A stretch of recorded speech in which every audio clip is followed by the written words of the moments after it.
Good morning. Thank you for joining the Gabelli Fund's Market Update Series. Today, we're joined by the co-portfolio managers of the Gabelli Utilities Fund, Tim Winter and Jose Garza, to discuss the recent performance of utilities and to reiterate the long-term attractiveness and opportunity. The Gabelli Utilities Fund, started by Mario Gabelli in 1999, has returned 7.93% annualized since its inception. The fund has an annual managed distribution policy of 88 cents per share, paid monthly, creating a consistent monthly cash flow solution for investors. As of last night, the NAV on the iShare was $7.80 for a current distribution rate of 11.2%. Tim Winter joined the firm in 2009 following 15 years as a research analyst covering utilities at A.G. Edwards, and has received numerous awards in recognition for his work in the industry. Jose Garza first joined the firm in 2007 as a utility analyst and rejoined in 2013, now following the industrials and utility sector with a concentration in water and infrastructure-focused service providers. In addition to Mario, Tim, and Jose, the fund benefits from an experienced global research team, including analysts in Shanghai, Tokyo, and London. I'd like to now turn the call over to Tim. Thanks, Chris, and thanks for joining us this morning as we discuss the Gabelli Utilities Fund and the outlook for utility stocks in the midst of the coronavirus. As Chris mentioned, I'm Tim Winter, co-manager of the fund. Just a couple of other points to follow up on the fund. The fund was founded in 1999 to capitalize on the fundamentals of the utility sector in the midst of the Enron crisis and take advantage of long-term consolidation trends. The fund focuses on smaller and mid-cap utilities that could be acquired, leading companies in the utility and renewable space, including those with wind and solar capabilities, and also an emphasis on suppliers to the ecosystem. The last 3 months have certainly been extraordinary, and that's what brings us together today. The rapid spread of this virus and associated mass public quarantine, public closings, job losses, and overall fear are certainly uncharted waters. But utilities are designed to handle rough waters. Today, we're going to highlight a number of characteristics of the utility sector and principles that will help mitigate much of the potential negative impact and hopefully relieve some of your concerns. Before we get into the rough trading over the last 3 months, I want to highlight where the utility sector stands today. So if you turn to slide 3, we believe utilities offer compelling value. The median yield, or the current return of the sector, is an attractive 3.7%, which compares to the 0.7% yield on today's 10-year Treasury. P/E multiples have fallen times, which is near the sector's 20-year median. With monopoly service areas, necessary products, and regulatory protection, utilities remain safe havens in a world of volatility. We expect regulatory principles to help mitigate many of the potential negative impacts, including decoupled sales from revenues, formula rate plans, bad debt expense trackers, and just overall general rate cases. After all, utility earnings power is determined by a simple formula, ROE times rate base, with all other items trued up and recognized in a rate case. When this pandemic is over, whether it's 2, 4, or 6 months, investors will once again focus on utility fundamentals. The strong fundamentals that we call the golden era, where just 3 weeks ago, median EPS growth rates were 5 to 7%. Investment opportunities abound in the U.S. and the world as we transform to greener, cleaner power generation, as utilities add wind and solar and battery storage, as the grid is upgraded to handle electric vehicle charging stations and rooftop solar. The growth runway is long and continues as the sector races to be carbon neutral by 2050. If we go to slide 4, we can see that utilities have not behaved much like defensive safe havens year to date. Rising almost 10% year-to-date through February 18th, the sector then held up for a few days, crashed 36% through March 23rd, and then over the last few days rebounded 20%. If we turn to slide 5, we can see that the sector today is down year-to-date 13.6%, not nearly as much as the 18.2% decline of the S&P 500.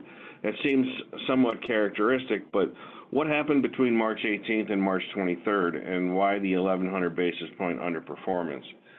If we turn to slide 6, I want to discuss point out a couple examples of the extreme and unusual trading activity that the sector experienced, driven partially by a decline in oil prices that forced energy funds and MLP funds that held utility stocks to redeem and liquidate. The carnage spilled over into utility hedge funds, which were forced to close books and unwind levered positions. Just looking at Hawaiian Electric, for example, you can see the stock climbed from $39 to $55 in the midst of the crash, due primarily to short covering. When the short covering was complete, the stock came crashing back down. So the volatility forces one to question what is different this time. How will utilities be impacted by the quarantines, by the restaurant and shopping mall closings, by the overall economic fallout? Are utilities still defensive stalwarts? First, we believe yes, utilities remain defensive. Further, we believe most of these impacts are manageable, assuming a 2 to 6 month pandemic. If you turn to slide 7, we're going to discuss the potential impacts with the fallout, which include liquidity, electric demand, bad debt expense, funding capital investments, and allowed ROEs. My colleague Jose Garza, co-portfolio manager, is here to discuss these items. Thanks, Tim, and thank you all for joining us today. So as Tim talked about the main points, the first one, liquidity, we see ample liquidity in the industry. The S&P agency gave it an A-, which has improved over the last several years and is the highest rated in the market. Companies have been able to issue debt over the past 2 weeks at favorable rates, both 5 years and 10 years. And so we see for the demand for utilities and the market for utilities is a very liquid one still, and which isn't the case across all industries. Utilities were able to issue debt in the 2008-2009 period, which is the last kind of period that we can look back to and see how these companies behaved and were able to perform. One of the things is equity issuances, as Tim alluded to, with rate base, you fund with equity or debt. Equity issuances were occurring up through kind of mid-February. We expect that to tamp down in the short term, but is a part of the funding structure of utilities, and we expect to continue longer term as they fund these longer term capital investments. One of the things that they can do is they can toggle CapEx, particularly dependent upon labor and the things that they want to do with the labor force. So if shutdowns across businesses were to continue for let's say longer than 6 months, which is some of the plans that the utilities have put forward, they can lower that capital investment and the capital needs wouldn't be as major. So moving on into just the in terms of usage. So obviously with businesses shutting down, there could be a sales impact, and one of the main questions that investors have. What happens in this environment? So first off, March and April are generally the seasonally low periods, and then you ramp up through the spring and into the summer, which is the peak for the industry. If you think about what happens in a stay-at-home scenario, where residential customers, typically 40 to 50% of revenues for utility, is actually the highest margin customer relative to commercial and industrial. In fact, the residential rate is about double the industrial rate. And so, you do have actually a higher margin customer usage versus a lower margin customer usage. And then you have a base of usage in the commercial industrial. But obviously what we are seeing is restaurants and theaters, sporting events are shut down, and stay-at-home policies can have an impact. Typically, companies have been able to offset declines in usage with decoupling mechanisms. States around the country, 31 states in total, have decoupling mechanisms, which have typically been utilized for energy efficiency. As usage per customer declines, utilities are able to recover this, and this is a tool that's been around for a while, and that will, we think, can be utilized in this scenario. And if you think, and if utilities themselves aren't in one of these states, they can most likely true this up in their next general rate case. Next slide, please. So if you think about what happens with no usage, and in fact, what we've seen is regulatory bodies and political agencies call for no cutoff policies. So for utility customers and no disconnects as utility customers facing job losses and anxieties, maybe don't pay their bill in the short term. This could translate ultimately to uncollectibles, which then would ultimately translate to bad debt. However, this is a recoverable expense, as it is a legitimate cost of service in the eyes of the regulators and utilities. Again, if we look back to 2008, 2009, generally not a major issue across the industry, and since then utilities have picked up more tracking mechanisms for adjusting these over the course of the time frame. Again, we think utilities will defer these and recover these ultimately, and if they don't have a mechanism to do it in the short term in an abbreviated basis, they'll look to do it over the long term through general rate cases. Next slide, please. So as we look both the short-term dynamics and then the longer-term implications, we started talking about the general model, which is return on rate base and making capital investments to earn a return on this rate base. As we were looking, grounding into this year, we were looking at a ninth consecutive year of record CapEx across the industry, about $135 billion or so across the utility landscape, and that was set to continue as utilities look to invest in reliability, resilience of the grid, accounting for renewables and electrification of vehicles. We still think that is a longer term dynamic. What happens in a lower rate environment is a question. PUCs and regulators utilize several methods, but largely with interest rates in mind.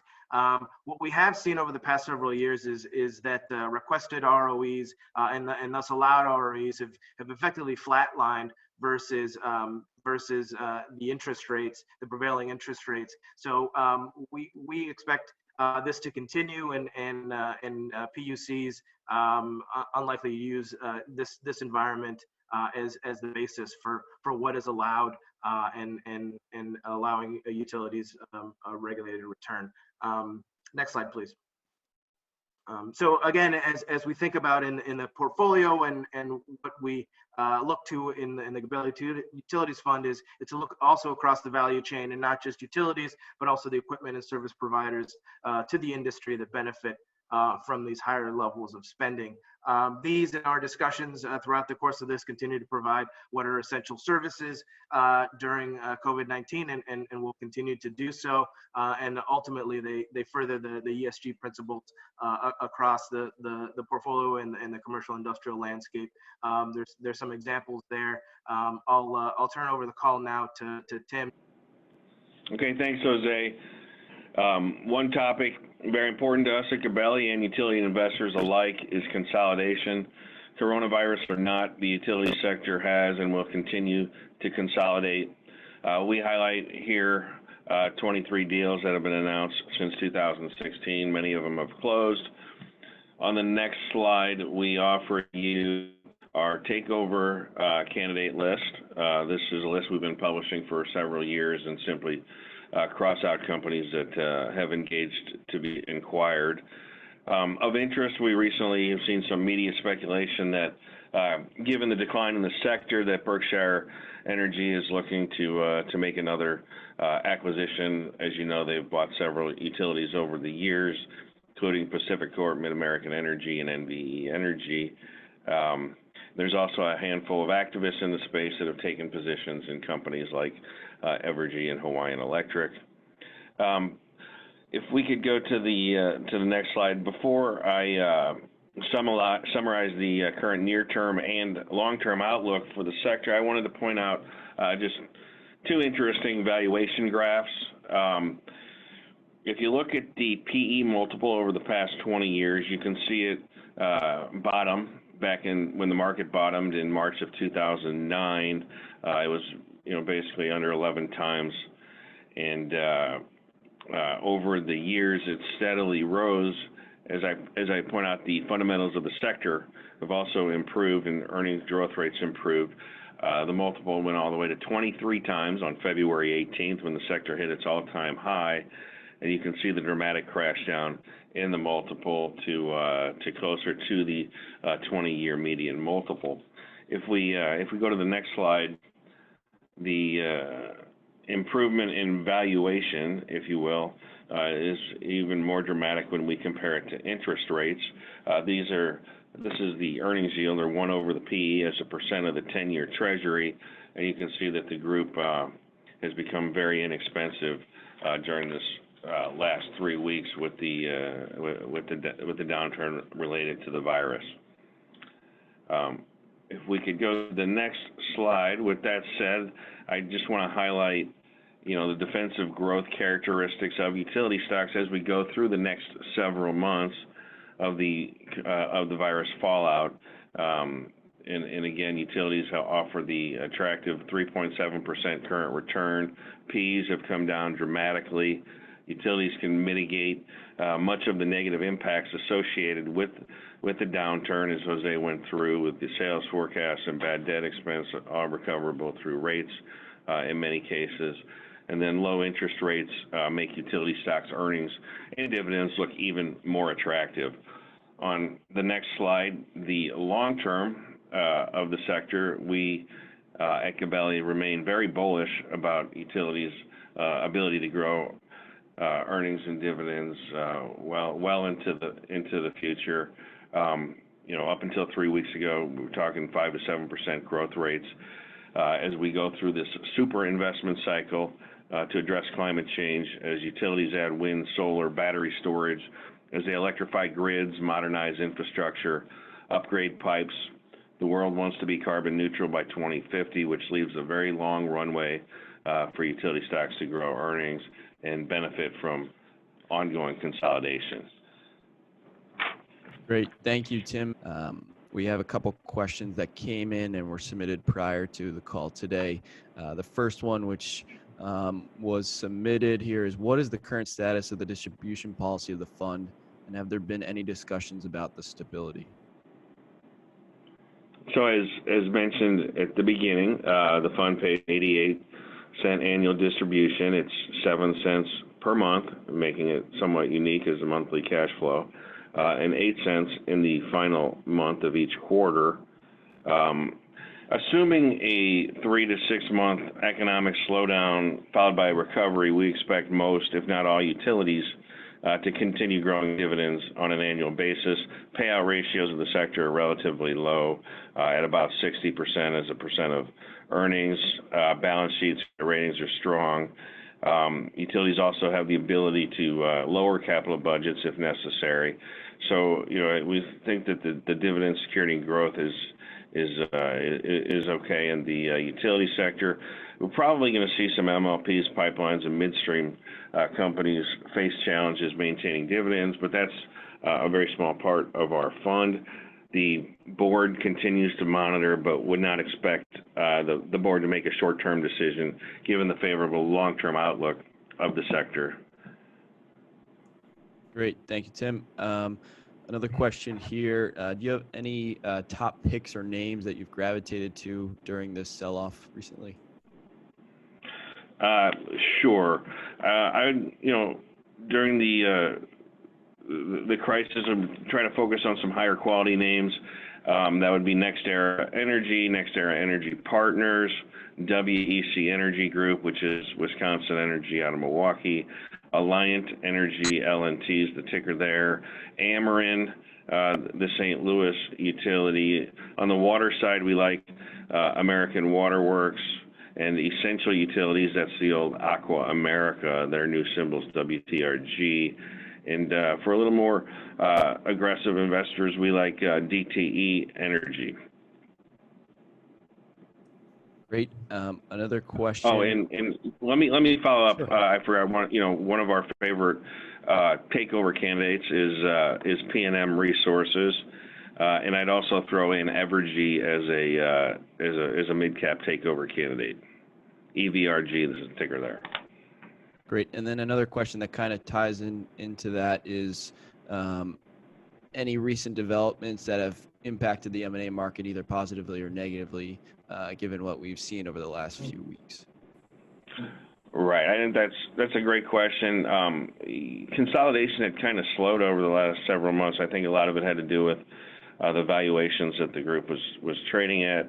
I think with the decline in stocks and the valuation, especially where interest rates are, that we're probably going to see another round of consolidation. As I mentioned, reading speculation that Berkshire is interested, and there's some activists that have taken positions in companies like Evergy and a couple of others. So yes, I think that the change is the valuation. Great. How are companies handling extreme low energy prices, and does that impact their leverage? So fuel prices, specifically, natural gas and coal, utilities generate power with nuclear, coal, gas, and renewables. They no longer use oil. Natural gas prices being low is a great thing for the utility sector.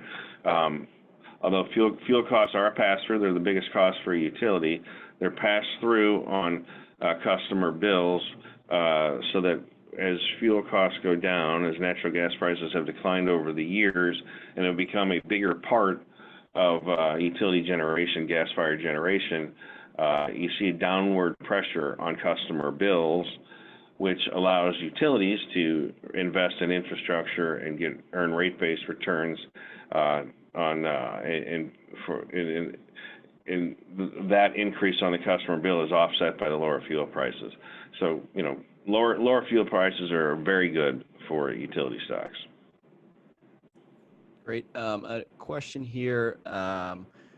In Dallas, we have brownouts more often than in the past. In your opinion, do you see more and higher demand other than just demographics? And do you believe that green energy can blend into being the resource of the future? Natural gas seems to be the most efficient and suitable for the increasing demand.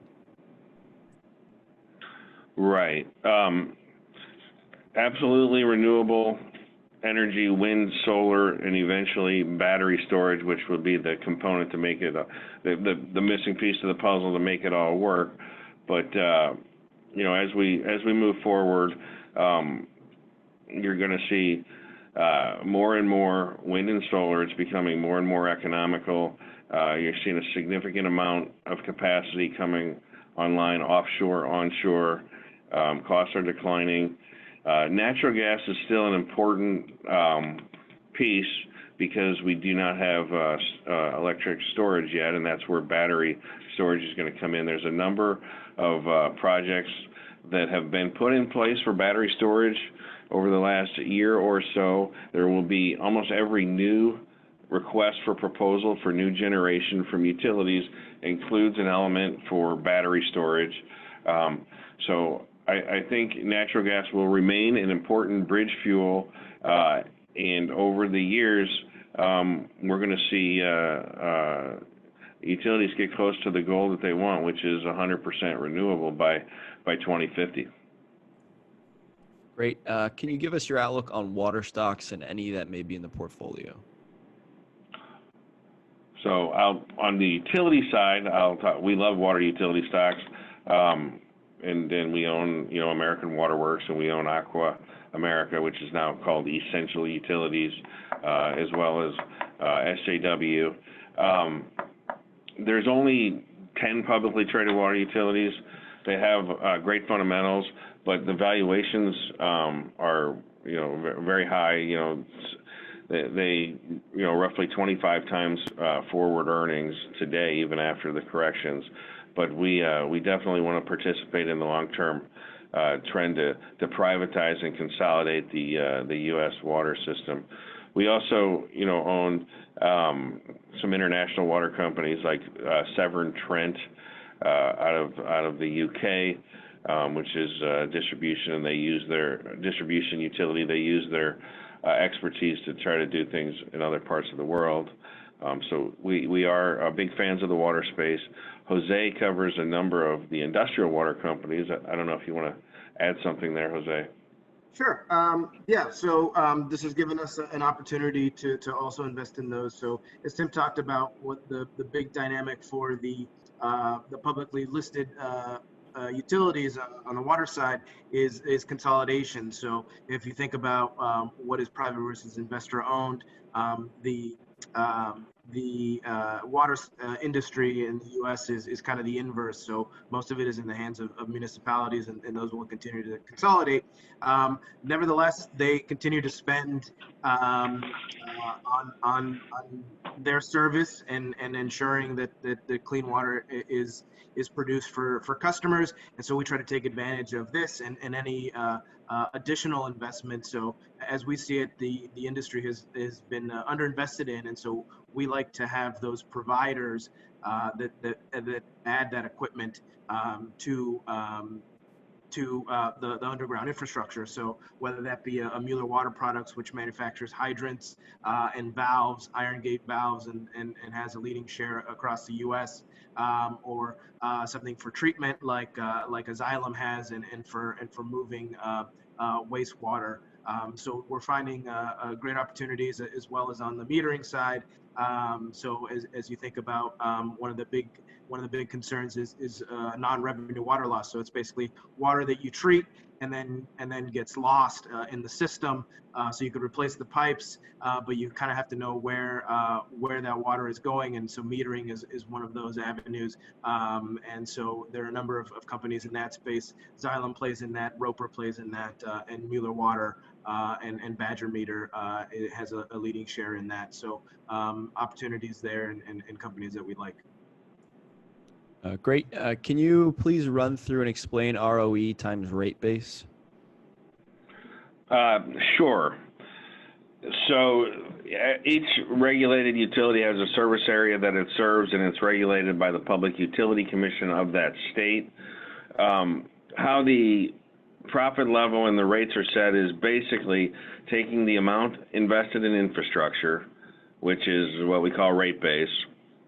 Assume it's capitalized 50% equity, 50% debt, and then you apply an allowed return on equity.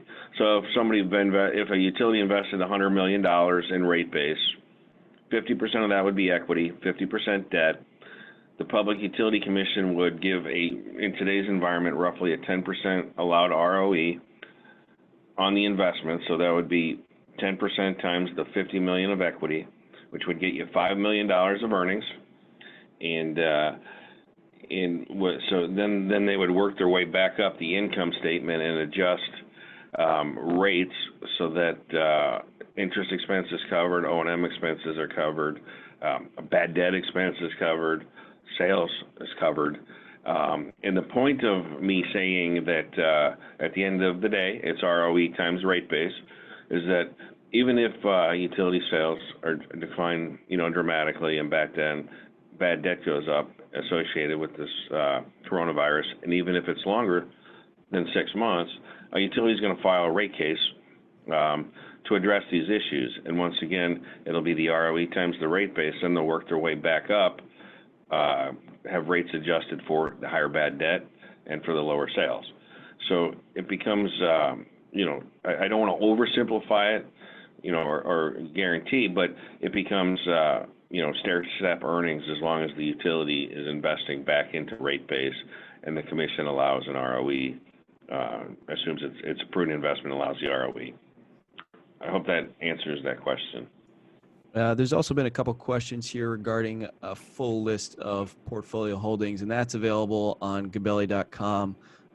Under the fund documents, there's a list of the schedule of investments in the annual report, which details all the holdings there. You can find that on Gabelli.com. A couple other questions here. Looking at the median PE of the sector, should we assume that the earnings will eventually go back to prior levels? What would cause you to change this opinion? So that would be our premise, assuming, it's a 2 to 6 month pandemic that, there would be, perhaps a shortfall in 2020, but, not significant enough to impact 2021, 22, 23 earnings. When this is all said and done, all this infrastructure still needs to be upgraded. I mean, we still have to retire coal plants, add wind and solar, add battery storage. All of these things are important. Climate change is extremely important to most, and the economics are working in favor of utilities to be able to do this, so that they can actually do it and not and keep customer bills below inflation level increases. So, I think the answer to that is yes, they will return to the 5 to 7% rate that we were at before this started 3 weeks ago. Will overall lower oil prices help speed up battery storage development and usage?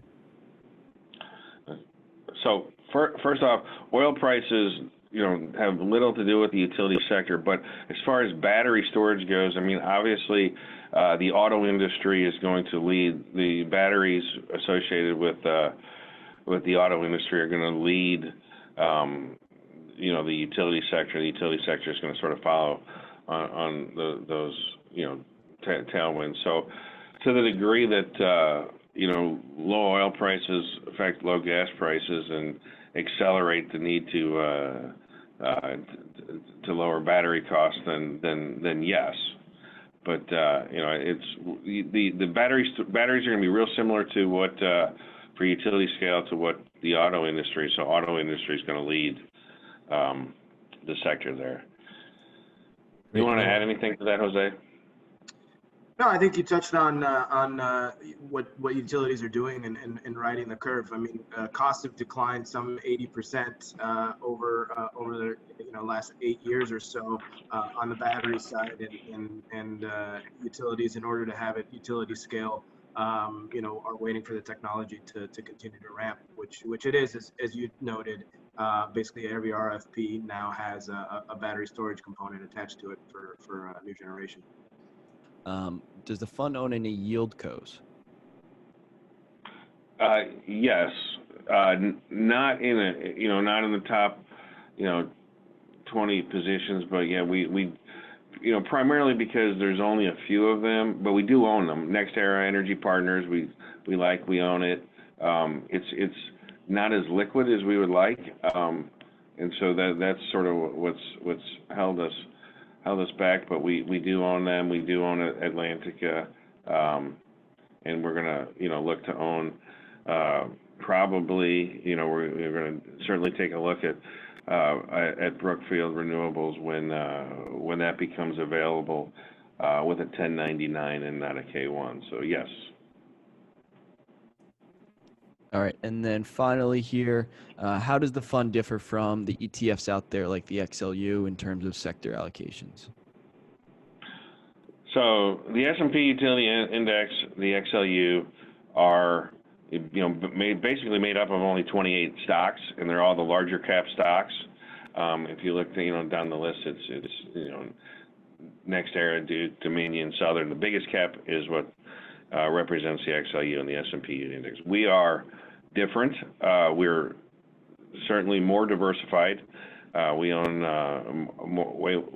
more than 28 stocks to 200 stocks, and we tend to focus more on smaller and mid-cap utilities that have great fundamentals that could be that are candidates for consolidation.